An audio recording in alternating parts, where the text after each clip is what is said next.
Welcome to Marketing Happy Hour, a weekly podcast helping marketing professionals and entrepreneurs build better strategies and hit career goals. I'm Cassie. And I'm Allie. We're marketers and your hosts through these unfiltered convos with your peers and experts in the space. Let's dive in. Grab your favorite drink and let's get to this week's episode. Hey, Allie.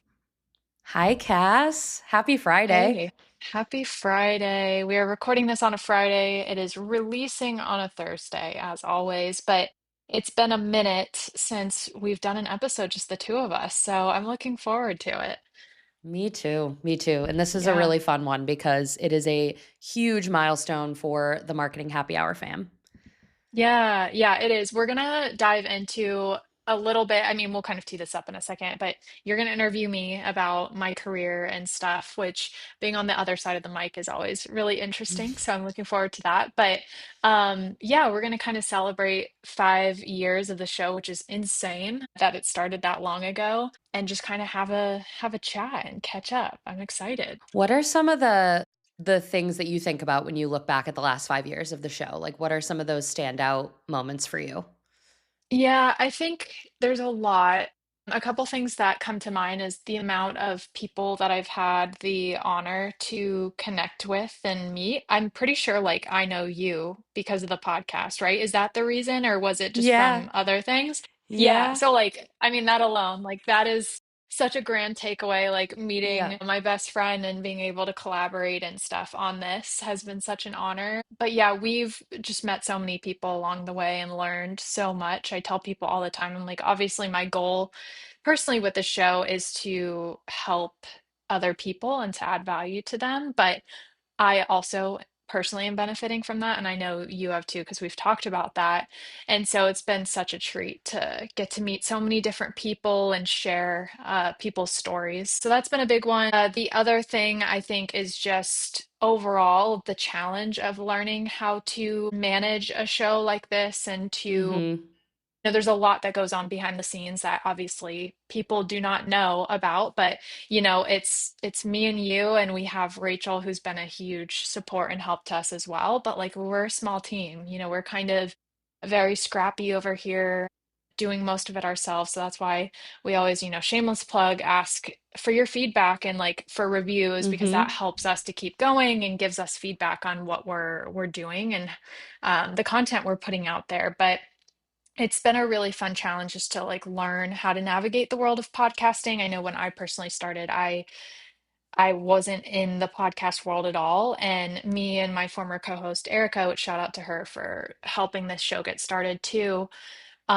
We figured everything out from scratch. We created the image for the show in Canva, and we just like Googled our way to launch and figured it out from there. And so it's been really cool, just like how much I've learned along the way and being able to apply that to other roles that I've had and clients that I've worked with as well. It's definitely helped to grow and develop just my career overall. It's been very rewarding.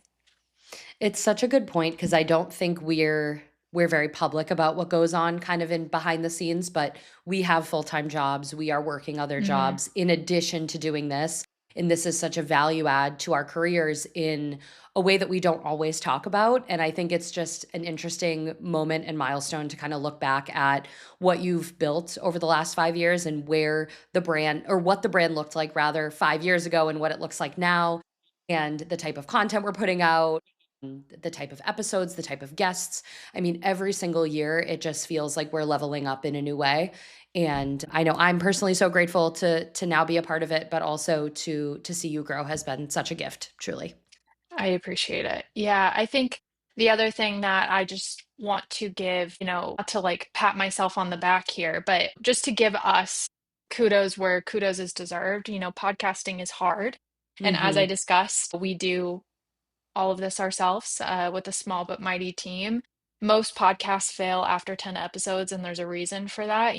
They just kind of like stop after a few because it is a lot of work and there's a lot of pieces, and you have to come up with new content ideas and find guests and write all the show notes and promote it. And so I just I'm eager to kind of celebrate even just that, like the fact that we not only made it past 1 year, but now it's 5 years later and showing up consistently. It's not easy, but I will say the community absolutely keeps us going. We say this all the Mhm. time, but like anytime we've thought about stopping, we'll think about the people that are impacted by this, and we're so grateful to have people who decide to listen and be a part of this community every week. So it's awesome.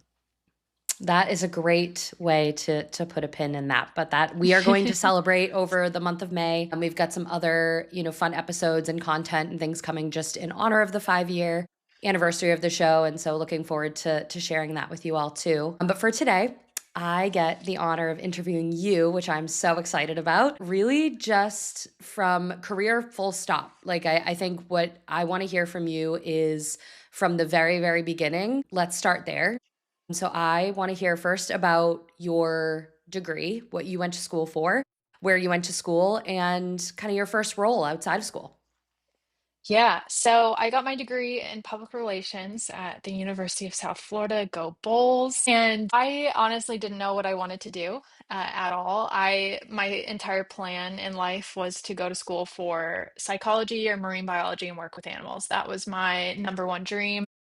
It's still something that I absolutely love. But I realized after doing some research, I would never be able to put food on my own table just working that job. I'd probably have to work 3 or 4 jobs just to make it through, and decided to kind of pursue that as a hobby or something on the side to just be passionate about. So I knew I loved to write. I knew I loved being creative. So I ended up pursuing a degree in PR because it was a versatile degree. There's a lot of things you can do with a degree in PR. I said to my parents, I was like, hey, I'm going to do this and figure it out along the way. So fast forward, I ended up doing the Disney College program midway through school, which was incredible, taught me a lot about storytelling and customer service, etc. And then ended up landing my first big internship. I had done other internships in marketing and PR outside of that, but landed my first internship solely because there was a restaurant group in Florida. If you're from Tampa or Orlando, you know possibly about Fresh Kitchen, and they have a whole restaurant group over top of that brand. I loved their brand. I loved what they were doing in the space. And so I reached out to the marketing director and I was like, hey, I want to work with you. Like, here's what I can do. And she ended up giving me an internship. There was no job listed, and I worked there for a few months as an intern, and then that ended up turning into my full-time position.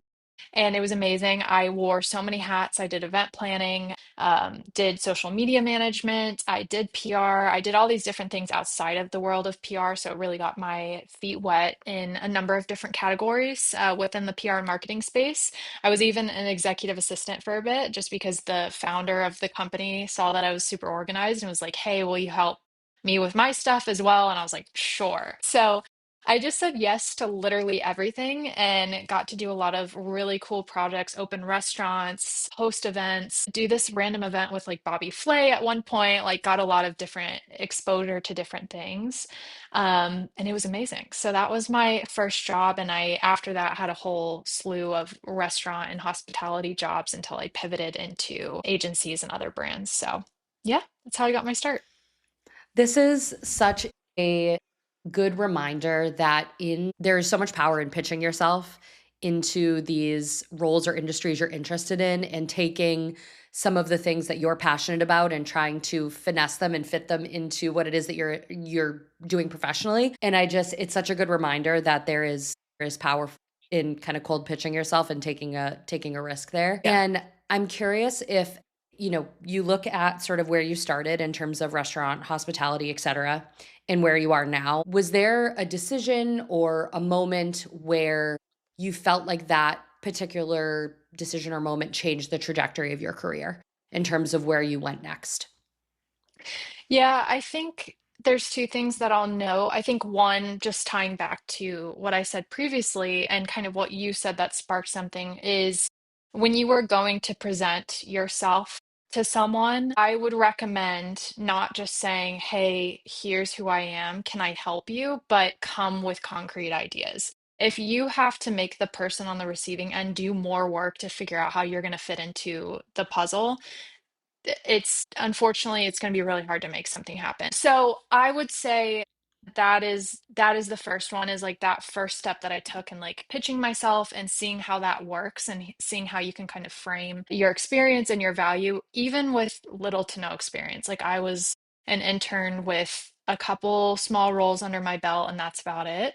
And then the other thing too that was like very pivotal for me was moving to New York City. So I lived in Florida for most of my life. I was kind of in this hospitality bubble in Tampa. I was working for smaller brands, and I knew if I wanted to get where I wanted to be in my future, I needed to expand outside of that. And so I ended up again pitching myself to an agency up in New York City and moved there pretty quickly thereafter. And I ended up working with a number of massive international and national brands. And that was really, I think, the big piece in my career that changed everything for me. I got a ton of big brand experience, corporate experience, learned how to navigate a number of different clients at one time, learned how to communicate effectively, to frame campaign ideas effectively, to communicate with other team members cross-functionally. That was huge. And so I tell people all the time, I'm like, hey, if you are looking to get to a certain place in your career, yes, big risk is important and huge. Obviously, you don't have to pack up and move across the country, but I think just being open to expanding the type of roles that you're taking on and just figuring out what can I learn from this experience, it's going to help contribute to where I'm trying to go in the future. That's exactly right. And also thinking through how the process of pitching yourself and putting yourself out there builds confidence over time, right? I think so often we hear, how is it that you can do workshops and stand on stage and public speak? And it's like, well, I've built this level of confidence and I see that in you very clearly and you grow each and every year with it. But I think there's often that barrier to entry because there isn't that existing level of confidence or existing kind of desire to pitch yourself in that way because of rejection or fear of any number of things, right? And so as you've kind of grown and evolved in your career, can you pinpoint some times or some moments where maybe your career kind of forced you to rethink who you are as a professional, but also as a person, or maybe even who you wanted to be as a result? So this is an interesting question. It's a really good one. I think the biggest point where it really caused me to think about reframing my future was leaving my full-time job and starting my own business back in 2019. I never sought out to be an entrepreneur. I never sought out to start my own company or any of that, but I felt this kind of pull to do that and to serve clients in a better way than I had seen previously. I don't think the service that we provided at the agency that I worked for was bad by any means. However, I do think sometimes in an agency model, you are taking on so much work that sometimes that client experience starts to fall to the wayside. There's not as much relationship building happening there, et cetera. And so I think I kind of married my experience at Disney with my previous agency experience. And I was like, hey, I think I can maybe set myself apart in this way and just really provide a really great one-to-one experience. But the reason why it really caused me to like rethink everything is because, like I said, I never sought out to do anything like that. And so I had to kind of redefine what my future goals were. I think, especially when you're earlier in your career, you're not going to have all the answers of what you're trying to work towards. But I think the thing that is key is continuing to follow those little inclinations and like pick up pieces along the way. Like, okay, I really love working with these types of clients. I don't like working with these clients. I really love having this type of leader. I don't like this type of leader. And just continuing to assess along the way and doing an audit almost of your career. I used to be really good at doing those. I'd go like once a year to Disney and stay at a hotel by myself and like assess everything. I need to do that again. But I think that is the biggest thing that really like turned things around because for me, I was like, oh, I'm gonna work full time at Disney or a theme park, or I'm gonna work for a big brand. Like, this is exactly what I'm gonna do.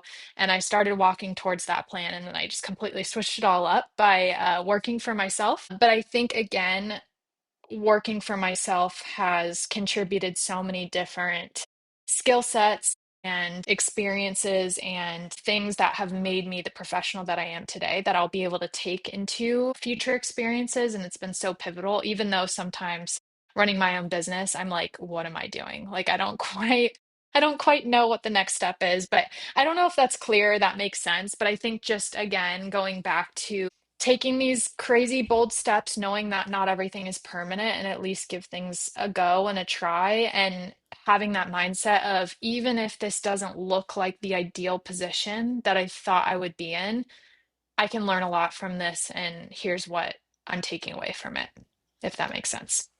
It totally does. And we talk about this a lot just offline and off record is that, all experience is good experience. It's the way that you're framing that experience when you're trying to pitch yourself in these moments or talk about your career with mentees or whatever that looks like, right? All experience has led you to get to where you are, and all experience has something you can learn from. And I think you make a really good point about having a moment each year where you kind of have a level set and say, I am going to take a look at my career. It's almost like a mini summit, right? For yourself. And you take a look at your career, you take a look at what your life looks like, how your career plays a part in that, or how it doesn't play a part in that, and you want it to. It's an opportunity to kind of reset and look at it from a like more of a holistic view. Like I think we often get in the weeds with a lot of these, with a lot of client work, with a lot of full-time work, whatever that looks like. And it can be very hard to see your career from a 30,000-foot view in terms of planning out. And so do you believe that a long-term plan is helpful for your career? Or do you think that there's more value in kind of following that momentum? I would say both. I think it's important to know, at least have an idea of where you're headed, because if you don't, you're just going to be shooting at the dark and going in seven different directions, which again, I think if you're very early in your career, I don't want to say this and put pressure on people in their early 20s and say like you need to have it figured out or you need to have like a clear picture of where you're headed, because I don't think that's always realistic. But I do think at least at minimum knowing the type of career you want to have, or the types of brands, or the type of culture that you want to fit into, or the type of values that you have that you want to see a brand display that you're working for. And then as you move forward in your career and you're picking up these experiences and pieces along the way, that idea and concept is going to be framed even clearer or have more clarity around that. I will preface and say I still don't know what I'm doing. I don't know what my ultimate dream job is. I really don't. I think for me, though, what I am very clear on is I know the type of projects I love working on. I know the type of projects and things I don't like working on is. And so I can make decisions according to that while I'm still picking up the pieces and figuring it out. For me, for example, I love working in podcasting. I love working in production um watching filmings happen and like be a part of the production process and storytelling and things like that. And I love working in events and just really cool experiences. And so I'm able to kind of say yes to different opportunities based on that. What that looks like down the road, like I said, I'm not exactly sure, but I think that's okay. I think that will continue to shape itself along the way. But I think at the same time, again, even when you're in your piece, for example, it's okay to say yes to stuff that maybe is a little bit outside of the realm of what you're looking to do, just so you can pick up that experience and learn more from it. Like for example, I was one of the hosts of the Discover Universal podcast for a bit in Orlando, and even though it wasn't really a marketing role, it was a podcast hosting role, and so I learned a lot about storytelling and framing a corporate podcast from there. It's a little bit outside of what I was doing in my day to day, but I think that's okay, and I learned a lot from that experience, and I also got to work with theme parks, which I absolutely love. So I guess to answer your question. Yes and no. I think both can be true. And maybe some people would disagree with me, and that's totally fine too. If you feel like you need to have a full frame concept of what you're looking to do, I think that's totally fine. But I think you you can give yourself grace in figuring out what that is as you continue on in your journey. There is some value in being flexible to have your options open because you truly don't ever know what is going to come up in your career, who's going to reach out to you for a specific project. And I feel like I've learned that as well, in that there is so much value in being open to new opportunities and open to thinking outside of your traditional scope, whether for you it was Discover Universal, right?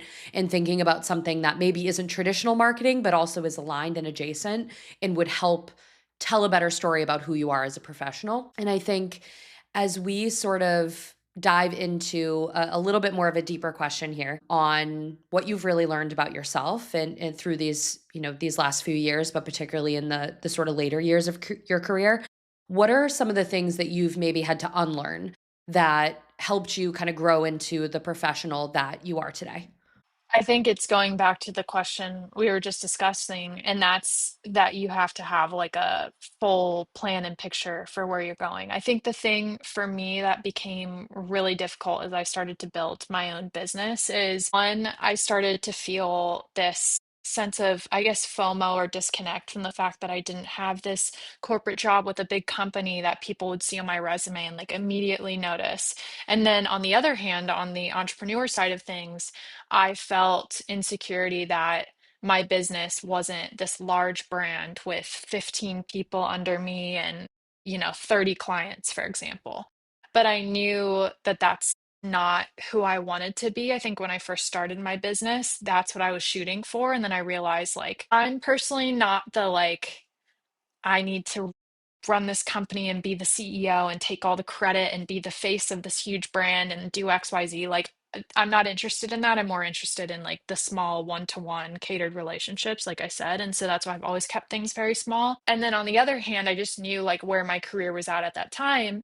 Being at a large brand, working for a big recognizable business was just not in the cards for me at that point, and that's okay. So I think again, I had to unlearn this like comparison trap, and I know that's like such a cliche piece of advice, but I think one, we don't know what it took for someone to get where they are. Number two, they don't have the same amount of experience. They don't have the same journey as you. The challenges that they face to get there is very different. And then also timing is a thing, right? Like timing in life matters and everyone's timing is different. And so just because maybe you do look at someone's career and you're like, "Hey, I would really love to be in this position one day."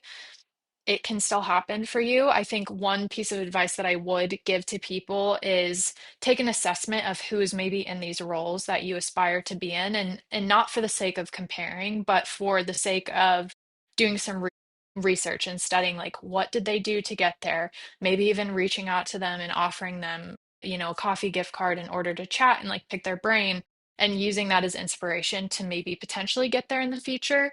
And I think one thing I'll note too is a lot of times we like look at the outside of these careers and we're like, oh, this looks incredible. And little do we know, like there's a lot of pain and issues happening behind the scenes. And so I think that's why having those very authentic, organic conversations is important because you start to peel back like the type of culture in an organization or what the day to day of someone does look like. Yes, they're posting all these events that they're working on and attending on a day to day, but what you don't see is like the pain that they're going through outside of that with a leader, with whatever's happening in the organization. So I think it's, don't compare, as cliche as that sounds, but use other people's journeys as inspiration slash knowledge for you to like continue to figure out and shape what you're looking to do in the future. Yeah, there's just a lot of imposter syndrome right now, right? Because the job market is super oversaturated. You see people that are leveling up in their own careers and it's hard not to take a look at your own. But I think it's such a good reminder that everyone's journey looks really different and yours looks different from mine, looks different from 9 of our other closest friends who have different careers and it's more about learning it's more about learning how you adapt in those situations because that's what makes you a good professional, right? That adaptability and flexibility that you've had to learn because of your experience is something we all go through even if it looks a little different. And so that's really really wonderful advice. Thank you for sharing that. I will say we did get a question from our dear friend Howard that I solicited for this episode. Howard is a collective, MHH collective member, and he wants to know if you weren't in marketing, what would be your dream job?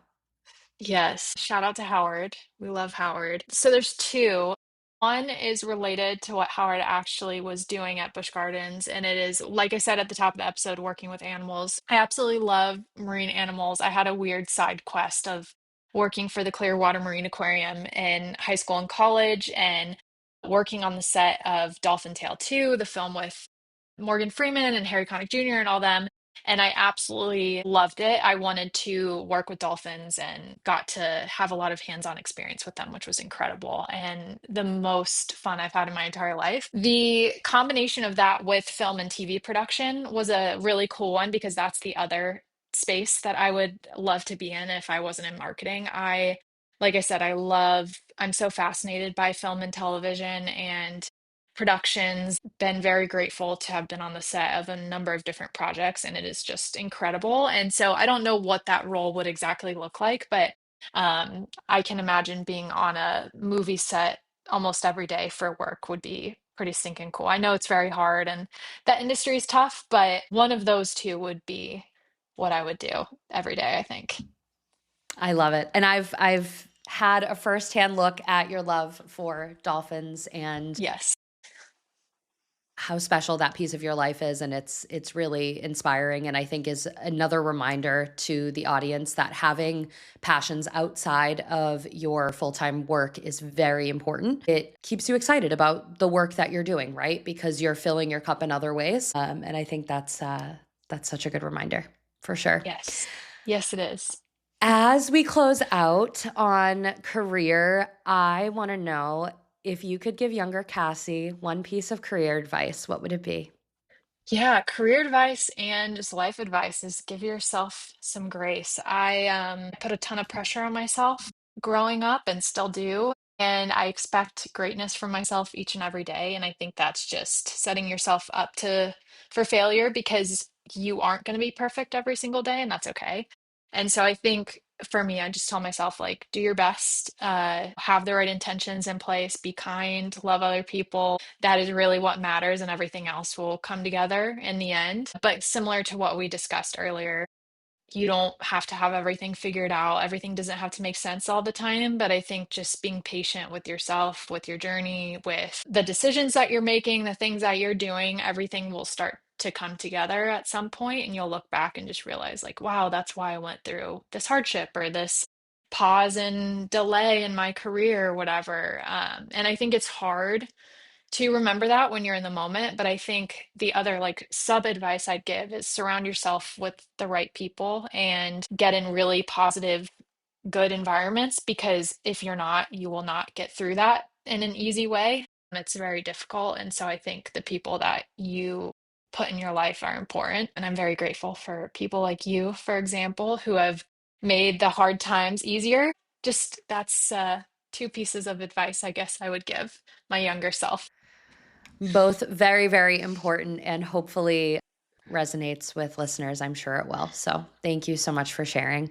And thank you for walking us through your career and where you've been to where you are today. You are the heart and soul of Marketing Happy Hour, and we are so lucky to have you and learn from you. So thank you. Thanks, Allie. I can't wait to interview you. Stay tuned for that in the coming weeks. It's going to be fun. And thanks for helping me celebrate 5 years and thanks for being a part of it. And thank you all for listening too. We're so grateful and wouldn't do it without you guys. Thanks so much for listening to this episode of Marketing Happy Hour. If you enjoyed it, make sure you subscribe to the show and sign up for our weekly newsletter with insights and marketing resources. We also invite you to check out the MHH Collective, our community for marketers looking to connect, grow, and learn together. Check out the links in the show notes. We'll see you next time.